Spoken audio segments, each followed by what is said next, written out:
नमस्कार, जनप्रवाद सुपरफास्ट में आपका स्वागत है। मैं हूं हेमेंद्र सिंह। एक नजर डालते हैं आज की सुर्खियों पर। कांग्रेस में असंतुष्ट नेताओं के पत्र को लेकर हुई पार्टी समिति की बैठक में अध्यक्ष पद पर फैसला नहीं हो सका है। सोनिया गांधी फिलहाल अभी कांग्रेस अध्यक्ष बनी रहेंगी। सूत्रों के अनुसार 3 या 4 महीने बाद अधिवेशन बुलाया जाएगा, जिसके बाद नए अध्यक्ष पद का चुनाव होगा। राहुल गांधी पहले ही कह चुके हैं कि इस बार अध्यक्ष गांधी परिवार से बाहर का होगा। केंद्र सरकार अनलॉक 4 में 1 सितंबर से मेट्रो ट्रेन सेवाओं को शुरू करने की अनुमति दे सकती है। इसके अलावा अभी निकट भविष्य में स्कूल कॉलेज के खुलने की संभावना नहीं है। गृह मंत्रालय के अधिकारियों ने बताया कि सिनेमा घरों को भी फिलहाल नहीं खोला जाएगा। सरकार इस हफ्ते के अंत तक अनलॉक 4 के दिशा निर्देश जारी कर सकती है। मेट्रो में सफर करने वाले यात्रियों को अब स्मार्ट कार्ड खरीदना होगा। स्मार्ट कार्ड से यात्रियों को संक्रमण की चिंता नहीं रहेगी। यात्रियों को सुविधा के लिए गूगल प्ले स्टोर के जरिए ऐप को डाउनलोड करने की सुविधा दी गई है। स्मार्ट कार्ड के साथ यात्रियों को शुरुआती ऑफर भी दिए जा रहे हैं। सुशांत सिंह केस में सीबीआई की जांच का आज 5वां दिन है। सीबीआई की तहकीकात रोज नए मोड़ ले रही है। साथ ही कई तरह के खुलासे सामने आ रहे हैं। जल्द सीबीआई सुशांत की साइकोलॉजिकल ऑटोप्सी कराएगी। इसके अलावा सीबीआई किसी भी वक्त रिया चक्रवर्ती और उसकी फैमिली को समन भेजकर पूछताछ के लिए बुला सकती है। हरियाणा के मुख्यमंत्री मनोहर लाल खट्टर की कोरोना रिपोर्ट पॉजिटिव आई है। मुख्यमंत्री को उपचार के लिए गुरुग्राम के मेदांता अस्पताल में भर्ती कराया गया है। सीएम खट्टर विगत 3 दिनों से होम आइसोलेशन में थे। बता दें कि मुख्यमंत्री ने केंद्रीय जल शक्ति मंत्री गजेंद्र सिंह शेखावत के साथ मीटिंग की थी। इसके बाद से ही शेखावत की कोरोना रिपोर्ट पॉजिटिव आई है। छत्तीसगढ़ विधानसभा का मानसून सत्र कल से शुरू होने जा रहा है। मुख्यमंत्री भूपेश बघेल ने कई बिल पेश करने की तैयारी की है। वहीं बीजेपी ने छत्तीसगढ़ सरकार को कोरोना, अवैध खनन और कानून व्यवस्था पर सदन में घेरने की तैयारी शुरू कर दी है। पूर्व सीएम डॉक्टर रमन सिंह ने कोरोना पीड़ितों को राहत देने में सरकार को असफल बताया है। असम के गुवाहाटी में देश के सबसे बड़े रोपवे का उद्घाटन हुआ है। राज्य के वित्त एवं स्वास्थ्य मंत्री हेमंत बिस्वा शर्मा ने 56 करोड़ की लागत से बने 1.8 किलोमीटर लंबे रोपवे को राष्ट्र को समर्पित किया है। इसके निर्माण से उत्तर और मध्य गुवाहाटी के बीच की दूरी महज 8 मिनटों में पूरी की जा सकेगी। इसके केबिन में एक बार में 30 लोग सफर कर सकते हैं। राजस्थान विधानसभा अध्यक्ष डॉक्टर सीपी जोशी ने सदन की कार्रवाई अनिश्चितकालीन के लिए स्थगित कर दी है। डॉक्टर जोशी ने सदन की कार्रवाई को सुचारू रूप से चलाने में सत्ता पक्ष और विपक्ष के मिले सहयोग पर धन्यवाद किया। दरअसल राजस्थान में सियासी उठापटक चल रही थी। गहलोत ने बहुमत साबित करने पर सरकार गिराने की कोशिश नाकाम कर दी। दिल्ली में निर्वाचन के लिए एक बार फिर से परिसीमन होने जा रहा है। निर्वाचन आयोग ने दिल्ली के आगामी चुनावों के लिए परिसीमन आयोग का गठन किया है। इसके साथ ही परिसीमन आयोग को नए कार्यालय में भी शिफ्ट कर दिया गया है। सुप्रीम कोर्ट की पूर्व न्यायाधीश और परिसीमन आयोग की अध्यक्ष जस्टिस रंजना देसाई ने कार्यालय का उद्घाटन किया है। आज बिहार, राजस्थान, उत्तराखंड और ओडिशा में तेज बारिश की संभावना है। मौसम विभाग ने अपने all India weather warning bulletin में इस बात की जानकारी दी है। पश्चिम बंगाल के कुछ इलाकों में भी भारी बारिश हो सकती है। इसके अलावा हिमाचल प्रदेश, उत्तराखंड, उत्तर प्रदेश के कुछ हिस्सों में तेज बारिश की संभावना है।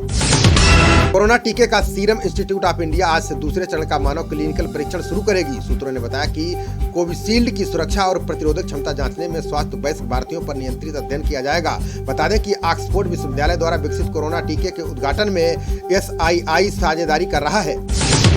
पीओके में एक बार फिर इस्लामाबाद का दमनकारी चेहरा उजागर हुआ है। पीओके के मुजफ्फराबाद शहर में चीनी कंपनियों द्वारा नीलम झेलम नदी पर मेगा बांधों के निर्माण को लेकर लोगों ने जमकर प्रदर्शन किया। इस दौरान लोगों ने हाथों में मशाल लेकर पाकिस्तान के खिलाफ नारेबाजी की। प्रदर्शनकारियों ने नीलम झेलम बहने दो, हमें जिंदा रहने दो जैसे नारे लगाए। अमेरिका ने हिंद महासागर स्थित डिएगो गार्सिया द्वीप पर अपने 3 घातक B-2 स्टेल्थ बम वर्षक तैनात कर दिए हैं। ताइवान और भारत के साथ चीन के तनाव के बीच परमाणु हथियार ले जाने में सक्षम इन विमानों को यहां तैनात किया गया है। अमेरिका ने इससे पहले चीन को संकेत दिए हैं कि वो क्षेत्र में युद्ध की स्थिति पैदा न करे। रडार की पकड़ से खुद को दूर रखने में माहिर ये बम वर्षक 12 अगस्त को गार्सिया पहुंचे थे। भारत सितंबर में रूस में आयोजित होने वाले बहुपक्षीय सैन्य अभ्यास काकेशस 2020 में भाग लेने के लिए तीनों सेनाओं के सैनिकों को भेजेगा। इस दल में 200 के करीब सैनिक शामिल होंगे। अगले महीने होने वाले इस अभ्यास में कई राज्य देशों के साथ चीन और पाकिस्तान की टुकड़ियों के भी भाग लेने की संभावना है। भारतीय सेना के सूत्रों ने इसकी जानकारी दी है। भारत में कोरोना के मामले 31 लाख के आंकड़े को पार कर चुके हैं। मंगलवार को 60,975 नए मामले सामने आए हैं। अच्छी बात यह है कि संक्रमण से स्वस्थ होने वाले लोगों की संख्या 24 लाख से ज्यादा हो गई है और जांच में तेजी आई है। आंकड़ों के मुताबिक देश भर में 24 अगस्त तक कुल 3,68,27,520 नमूनों की जांच की गई। पहले भारतीय मल्टी वेवलेंथ सैटेलाइट एस्ट्रोसैट ने अंतरिक्ष में एक दुर्लभ खोज की है। उसने सुदूर आकाशगंगा से निकलने वाली तीव्र पराबैंगनी यानी अल्ट्रावायलेट किरणों का पता लगाया है। ये आकाशगंगा धरती से 9.3 अरब प्रकाश वर्ष दूर है। पुणे स्थित IUCAA ने बताया कि उसके नेतृत्व में ये उपलब्धि एक वैश्विक टीम ने हासिल की है। वायुसेना में जाने का सपना देख रहे युवाओं की मदद के लिए वायुसेना ने ऐप लॉन्च किया है। इसका नाम माई IF है। इस ऐप में एयरमैन और अधिकारियों के चयन प्रक्रिया, प्रशिक्षण, पाठ्यक्रम आदि की जानकारी दी गई है। इसके अलावा ऐप में भारतीय वायुसेना के इतिहास और पराक्रम के बारे में बताया गया है। ऐप गूगल के प्ले स्टोर पर उपलब्ध है। कोरोना संक्रमण के बीच बिहार में आज से बसों का परिचालन शुरू हो जाएगा। मुख्य सचिव की अध्यक्षता में आपदा प्रबंधन समूह की बैठक हुई। इसके बाद परिवहन विभाग ने सार्वजनिक परिवहन व्यवस्था को सुचारू रूप से लागू कराने के लिए सभी DM, SSP और SP को निर्देश दिए हैं। ड्राइवर, कंडक्टर और यात्रियों को मास्क और सोशल डिस्टेंसिंग का पालन करना आवश्यक होगा। महाराष्ट्र में ठाणे के 17 निजी अस्पतालों ने कोरोना संक्रमित मरीजों से 1,82,00,000 रुपए अधिक वसूले हैं। मरीजों की शिकायतों पर बिल की जांच करने के लिए लेखा परीक्षकों की टीमों का गठन किया गया है।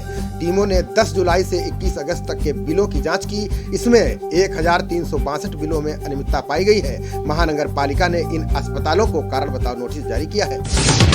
महाराष्ट्र के कैबिनेट मंत्री आदित्य ठाकरे और ममता बनर्जी ने PM मोदी को पत्र लिखा है। ठाकरे ने JEE और CET परीक्षाएं स्थगित करने की अपील की है। ममता ने कहा कि मैं केंद्र सरकार से अपील करूंगी कि पहले जोखिम का आकलन करें। जब तक स्थिति अनुकूल ना हो जाए तब तक इन परीक्षाओं को स्थगित कर दें।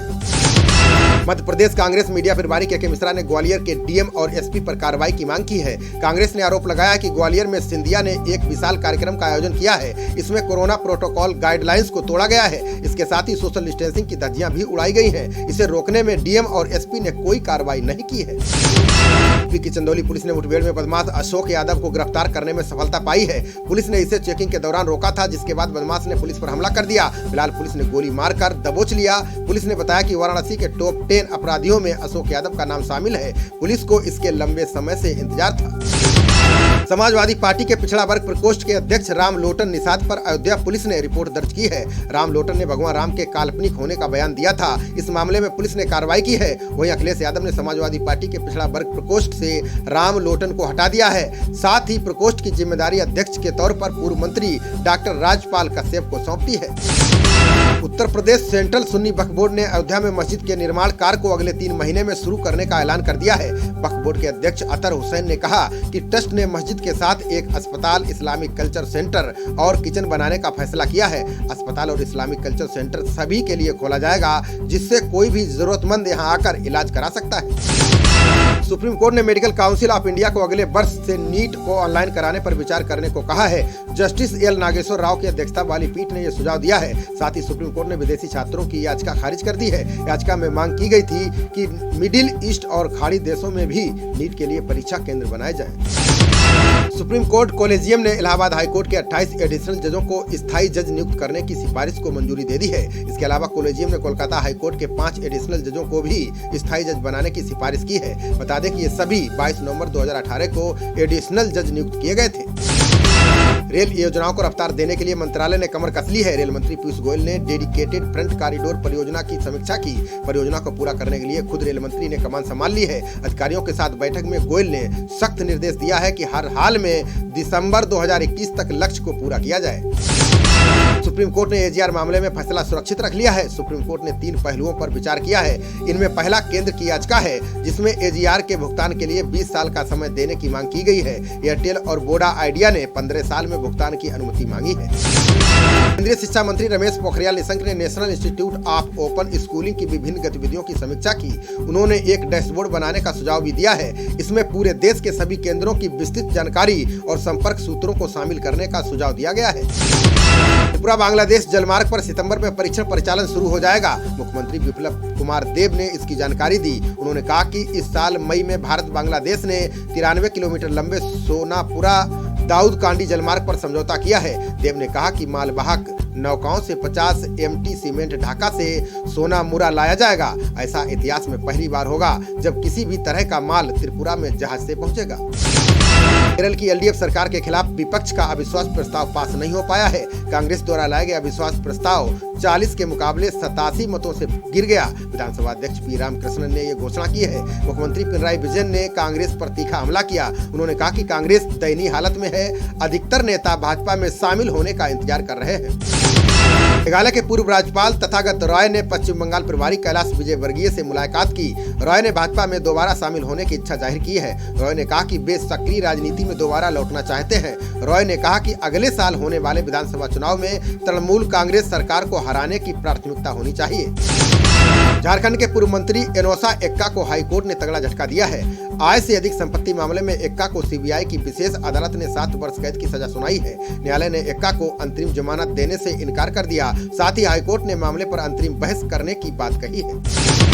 रिपब्लिकन पार्टी ने ट्रंप को फिर अमेरिकी राष्ट्रपति पद के लिए अपना उम्मीदवार चुना है। रिपब्लिकन नेशनल कन्वेंशन ने ट्रंप के नाम की औपचारिक घोषणा की है। ट्रंप का मुकाबला उपराष्ट्रपति जो बाइडेन से हुआ है। 4 साल में एक बार होने वाला ये जीओपी सम्मेलन डिजिटल तरीके से चल रहा है। ट्रंप को सभी 50 प्रांतों के निर्वाचित रिपब्लिकन प्रतिनिधियों ने अपना वोट दिया।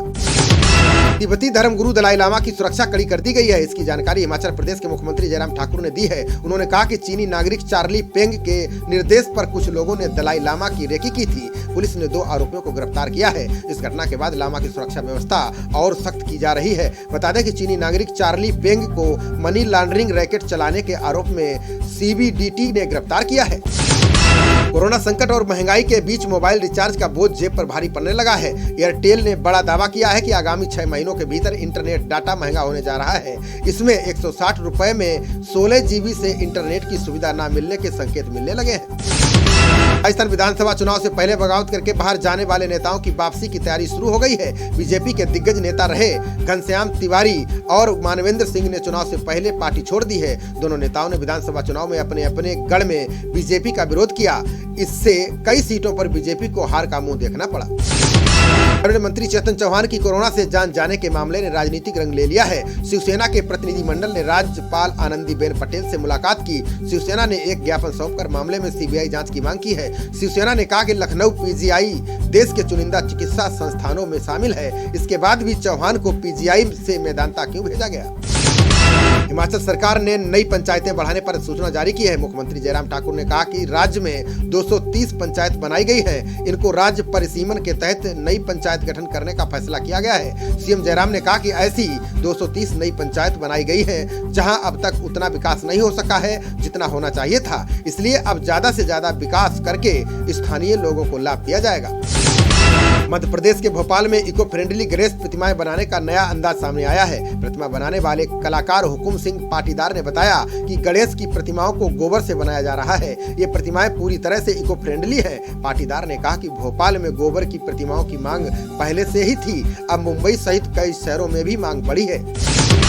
केंद्रीय मंत्री नित्यानंद राय ने पटना में 500 बिस्तर वाले कोविड अस्पताल की शुरुआत की है। ये अस्पताल पीएम केयर्स फंड से बनाया गया है। ये अस्पताल दिल्ली के सरदार वल्लभ भाई पटेल मेक शिफ्ट अस्पताल की तरह है। नित्यानंद ने उद्घाटन के मौके पर कहा कि पीएम मोदी के नेतृत्व में देश कोरोना महामारी से लड़ रहा है और सफलता भी प्राप्त कर रहा है।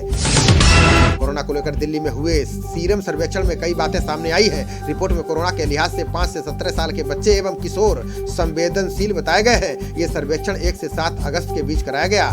ये राजधानी में दूसरा सर्वेक्षण था। सर्वेक्षण में 15,000 लोगों को शामिल किया गया है। अशोक गहलोत ने राजस्थान में आधुनिक स्वास्थ्य सुविधाओं पर जोर दिया है। उन्होंने कहा कि राज्य के सभी विधानसभा क्षेत्रों में एक मॉडल सामुदायिक स्वास्थ्य केंद्र बनाया जाएगा। गहलोत ने स्वास्थ्य विभाग को प्रारूप तैयार करने और आवश्यक तैयारियां पूरी करने का निर्देश दिया है। इन अस्पतालों में सभी तरह की जांच और इलाज की सुविधाएं मिलेंगी। झारखंड के सीएम हेमंत सोरेन और उनकी पत्नी तीसरी जांच में कोरोना वायरस संक्रमण से मुक्त पाए गए हैं। जांच में मुख्यमंत्री आवास के 2 अन्य कर्मी संक्रमित पाए गए। सोरेन ने राज्यवासियों से अपील की है कि अपने परिजनों का ख्याल रखें। हम मिलकर कोरोना को हराएंगे।